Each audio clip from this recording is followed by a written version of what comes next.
and welcome to the Cosy Corner, a podcast about all things cozy. Join us as we dive into the world of film and TV, a little true crime and spooky time, food reviews, and talk to some special guests too. So get cozy, grab some snacks and settle in, because we're about to begin. Hello and welcome to another episode of the Cosy Corner Podcast. Thank you so much for joining. My name's Emily. I'm your host, and today on this episode we're going to be talking about the absolutely incredible experience of seeing Avatar the Last Airbender live in concert. I know, I can't even believe I'm saying those words. The fact that it's became a concert itself is incredible, amazing. The music, I remember watching it as a child, it always stood out, but it always blended in seamlessly as well. So although it did stand out, it just became so tied in with the storyline, everything that was going on, that you end up not really noticing it because it works so well, which is what you expect and what is supposed to happen. But I love that the composers for this have gone on to decide, actually no, this music speaks for itself. We need to shine a light on that and let it be its own thing as well. And I love that. I think that's brilliant because it really is such an important element of the show. Now, any OG fans of Avatar, of course, will know what the show is. Will know that the original cartoon was a animation, and that was, I believe, it was early 2000s, wasn't it? 2006, 7, something like that. And it was on Nickelodeon, and they had 3 seasons, and then from there has created, of course, the Netflix live action, which there was some controversy around that. Another one that was controversial was the film adaptation, which completely butchered it, and I don't recommend. They are planning on making more films soon, which I am very, very excited for. Literally cannot wait. Living my childhood dream. Childhood dream of being able to enjoy this kind of content but as an adult, so I can't wait for that. And of course, Legend of Korra was a spin-off series that came from, it was inspired by the original, of course. And yet there's been other bits of content with the books as well, the Kyoshi books, Yang Chen books. We're getting a Roku novel soon. So there's been, it seems past few years, a lot more content kind of radiating from the original storylines and the comic books as well. There's been a lot going on, but something that hasn't really been put in the spotlight before has been the music, although it is an absolute incredible feat, this music.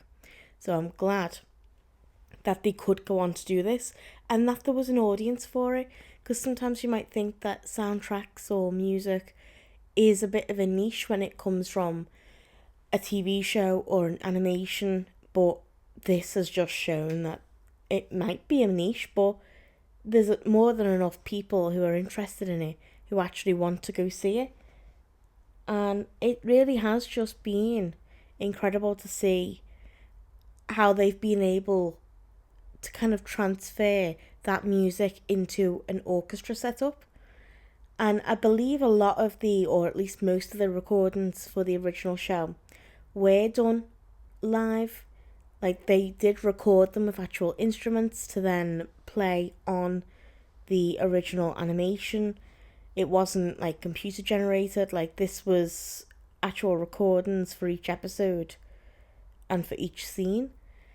And one thing that I've noticed since I went to go see it, which I will get into in a minute, but I went to go see it, and then afterwards, of course, I had to do a rewatch then, didn't I? And I decided I'm going to pay a little bit more attention to the music because of I was able to see it for all it was by itself. Now I'm going to apply it to watching it with the show. And it definitely gave me a different perspective. Like, I had this new appreciation for it that I didn't have before. Especially the really important moments. Like, of course, the last Agni Kai and Zuko's redemption arc, Aang and Katara, like all of this, it was more brought to life, if that makes sense, like after that experience, because I've seen that music be performed live. There was just a lot more to it. Like, it really makes you appreciate things differently. So I loved that. That was brilliant. But before I fully get into Avatar the Last Airbender, I just wanted to say that recently, obviously Chinese New Year happened and all that in Liverpool, and I've got to say, Liverpool goes crazy for Chinese New Year. And it felt appropriate, like, these two events seem to happen near enough like the same time. Chinese New Year just happened, and then Avatar the Last Airbender just like showed up, and I was like, this is amazing. It was like within 2 weeks of each other. I'd gone and celebrated Chinese New Year, and Liverpool goes crazy for that. There was parades, there was displays, there was fire dancing, basically fire bending, really. And yeah, so many different celebrations that was just so lovely. The city really comes alive for Chinese New Year, because we are the oldest and biggest Chinese community outside of mainland China. So, you know, we go for it. We go for it. And I feel like we're probably one of the few places in the north where we have chippies, chip shops, fish and chip shops, for those who don't know. For any Americans listening, fish and chip shops we call chippies.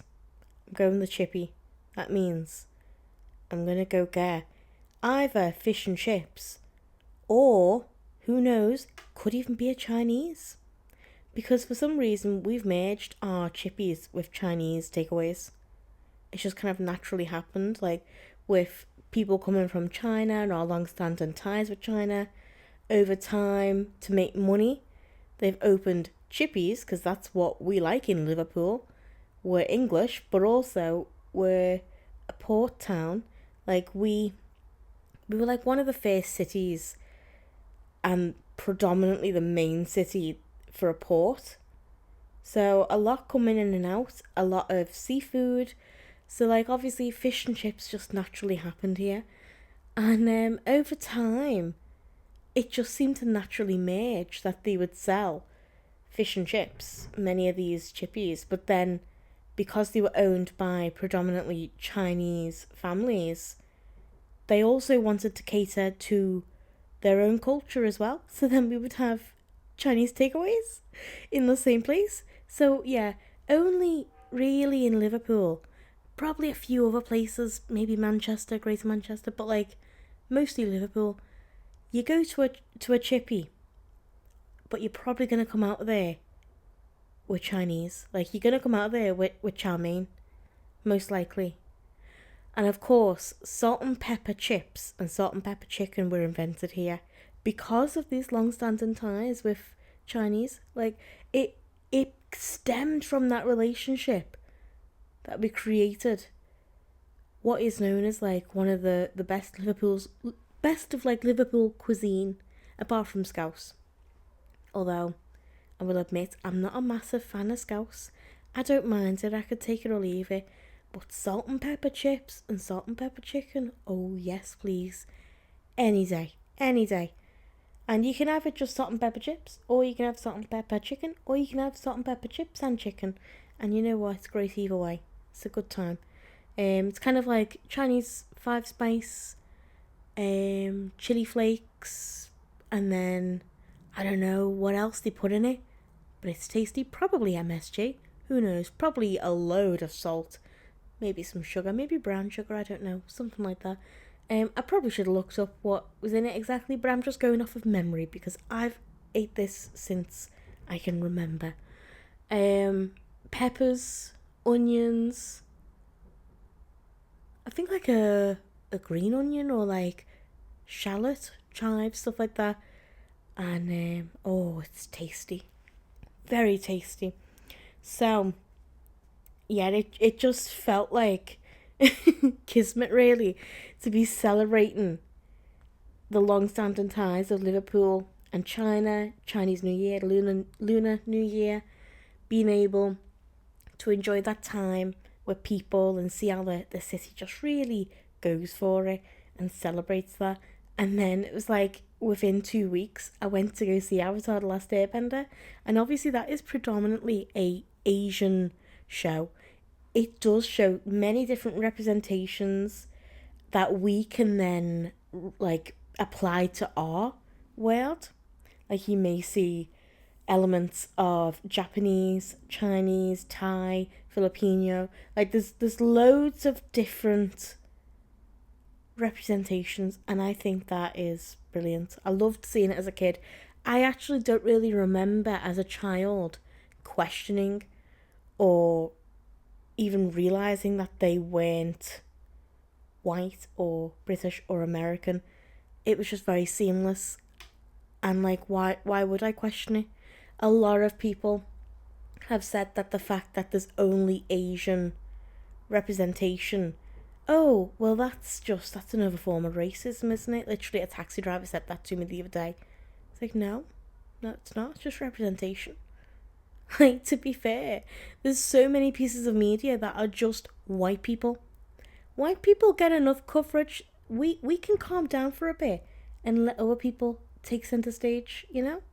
Like, it doesn't always have to be every single culture represented. Sometimes we're just going to represent this one massive array of different cultures instead of then being like, well, what about black people as well? What about white people? Like, no. This show specifically brings attention to, first of all, it's a fantasy world anyway. So if we're questioning about cultures, why aren't we questioning about the magic as well? Like bending elements. If you're going for realism, this isn't the show. But like, so many people have been like, I've seen it all online. I've seen it in person when I've spoke to people. I say, why have you got a problem with it? Like, ask yourself that, you know. There isn't a problem. It's just showing different cultures, and you don't, like, the main issue is that they don't feel represented. It's like, okay, well, that's how other cultures feel 95% of the time. Let them have this. You can relate in a different way, maybe. Honestly, some people. But I love how this show really tries to go out of its depth and show many different cultures that are across Asia. Especially as well, I found it very interesting how they also merged Inuit culture from the water tribes. I found that very interesting and I enjoyed that. And I think it's great to explore that. So anyway, but yeah, I loved being able to enjoy that in real life with celebrating in Liverpool, many different cultures, and then being able to enjoy my childhood being on screen and celebrating that. And it just felt very fitting. So that was just brilliant timing, really. It was like, did they think of that? You know, the Lunar New Year, like, they timed it so well because Liverpool really does just go off for that. Like, yeah, it was great. It was great timing. It just felt very, very right. Any other time of year, yeah, it still would have been great. But we'd just come off of the back of our celebrations, so perfect. But yeah, let's get straight into it then. So, I went along with my mum, and to be fair, I don't really know anyone other than Alice, who's been on the podcast, who likes Avatar the Last Airbender. We did an episode. Go back and listen to that if you like. I think we did an episode on it. I can't remember. I think we did. I know that I did an episode as well. But we've definitely done a few episodes together. I'm unsure whether it was about Avatar now. But because to be fair, I've done one by myself where like I've talked about it and went in depth. So Anyway, go back and listen to those, see what you think. Because that'll talk more about the storyline if you're not too familiar, or if you just want to reminisce. But yeah, Atlas was already going, and I wanted to go, but I didn't want to go alone.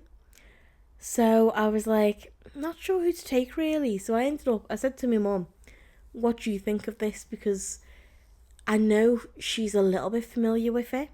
She knew that I watched it as a child, and that it was basically kind of my babysitter in a way. Not that she wasn't there, she was, but she'd leave me with it and then she'd be able to go do stuff around the house, because that was the only show that kept my attention. Because I was one of those kids where I can't really concentrate on stuff for a long time. As an adult, that is still transpired really. But if it's good, if it's fast paced, there's a lot going on, I'm invested, then yeah, it will hold my attention. And from a young age, that really did hold my attention. And it just had everything going on in it, obviously. And I mean, if you guys are fans, you already know. I don't need to tell you how amazing Avatar the Last Airbender is. And how phenomenal the storyline is. And just incredible every single aspect was. So as a kid, I was just gripped by that. So then that would free me mum up then to go do what she needed to around the house. Or have a little break. And yeah, I said to her, what you think about going? And I offered, do you want to try and watch the live action?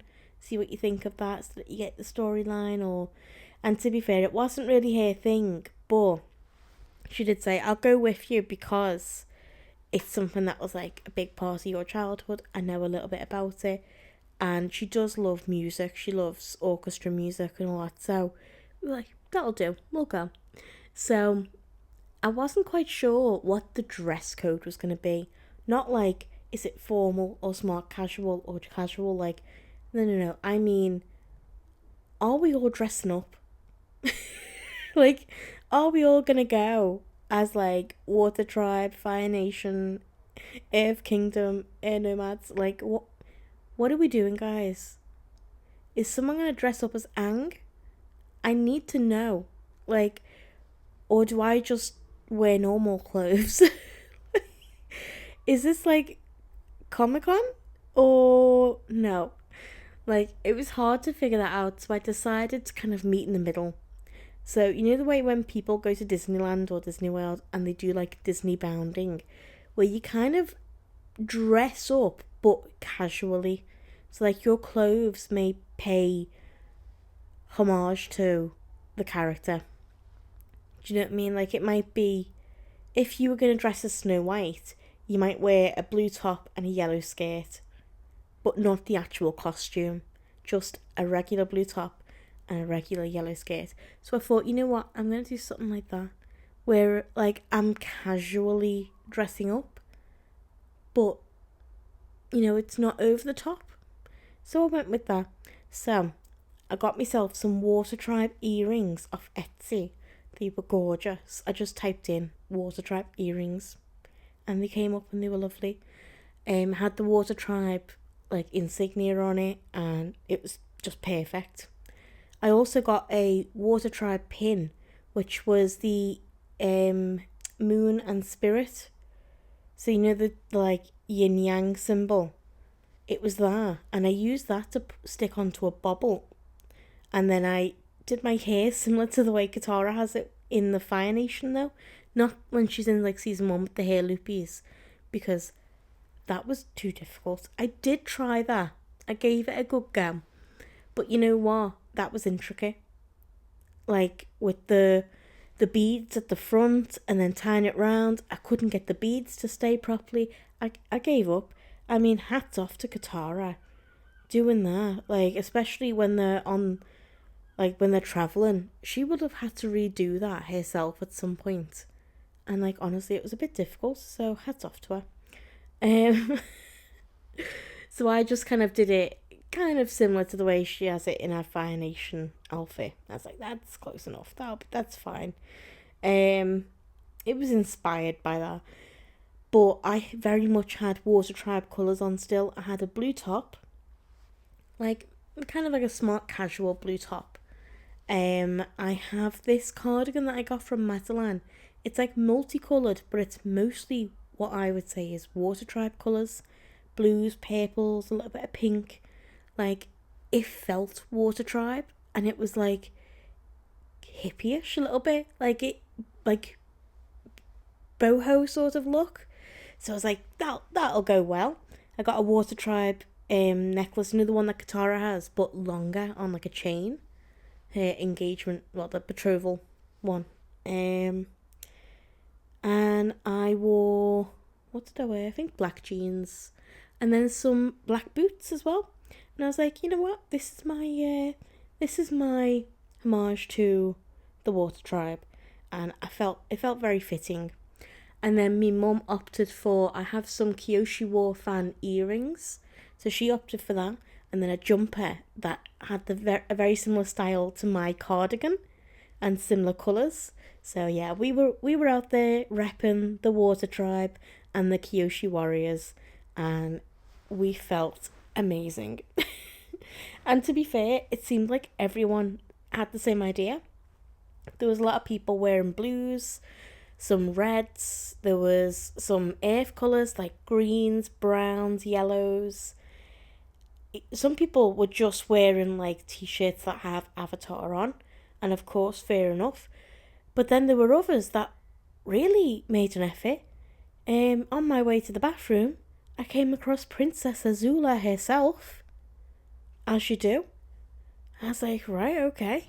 Well, she really went all out. Like, it was full on cosplay, and she looked like her. I had to do a double take. I was like, wow, okay. Then I seen Ty Lee. It was crazy. That was, I felt like I needed to like clap for them with how much effort they've put in. I saw a Prince Zuko as well. Fangirls a little bit, not gonna lie. And in the line for the toilets, I saw an Earth Kingdom girl. I told her how much I loved her Daisy t-shirt and her green skirt. And she told me she liked my earrings, and we got talking. And then everyone in the line was kind of just talking about what like element they would bend, where they would be from. And like, I saw another Water Tribe girl, and I was like, this fandom is amazing. Like, we're all just like, well, I'd be from the Earth Kingdom, and I'd be from the Fire Nation. Oh, I'd be a non-bender, but I'd probably be from the Earth Kingdom. Like, these conversations, it was amazing. I loved it. That, to me, that was one of the best parts, was talking to people. Because I don't know an awful lot of people, really, who watch it, even though it's, like, literally one of the biggest things ever. But the actual music, that, I can't really find any words to describe it. I will say, it felt as if my child life, why do I keep saying that? What? Oh my god. I'm tired.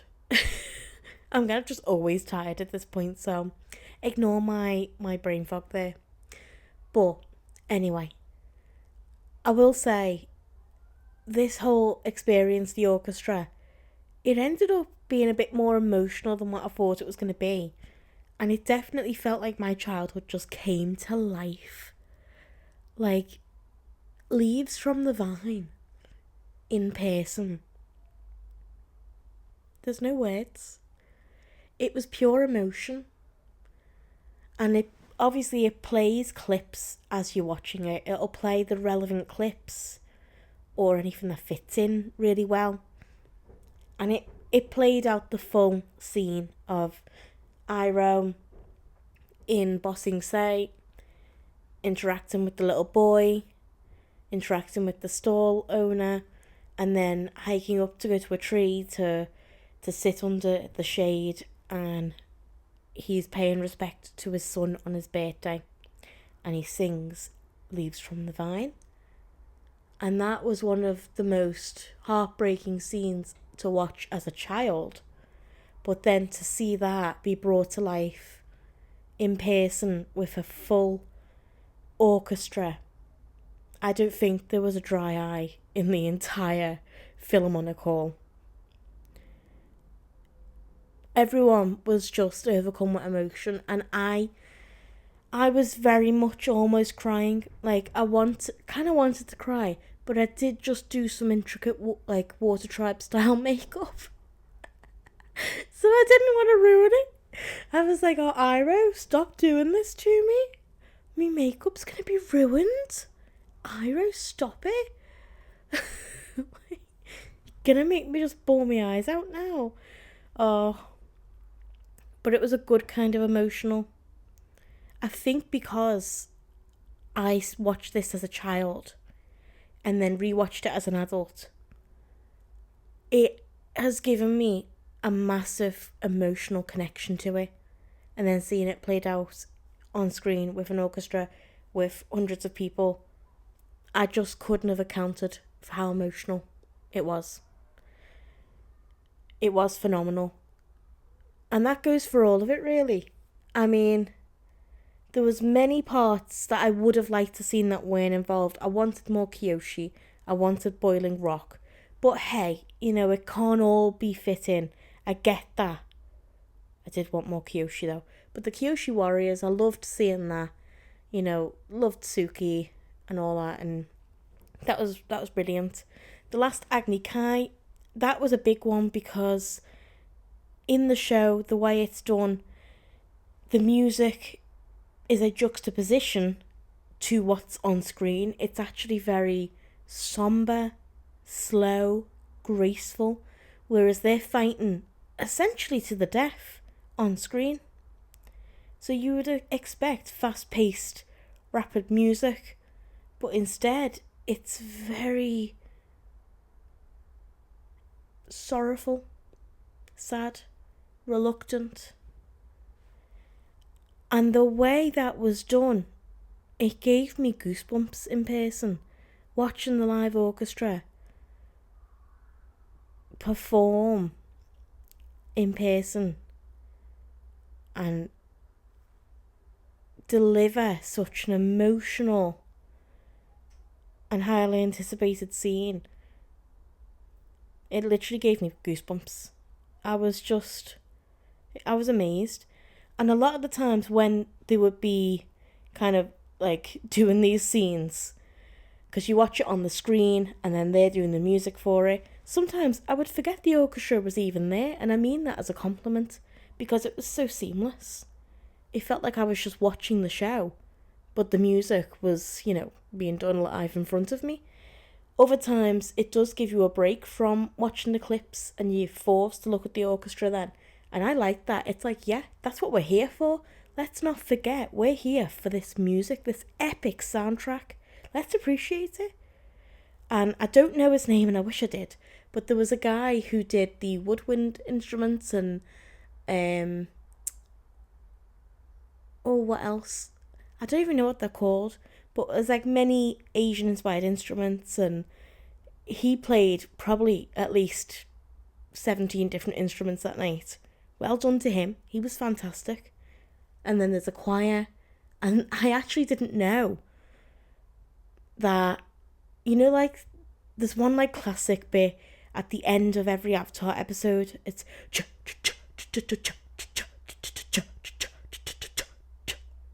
they do that in person. Like that's people and their mouths making that noise. I've always wondered, is that real people? Is that, generated somehow? But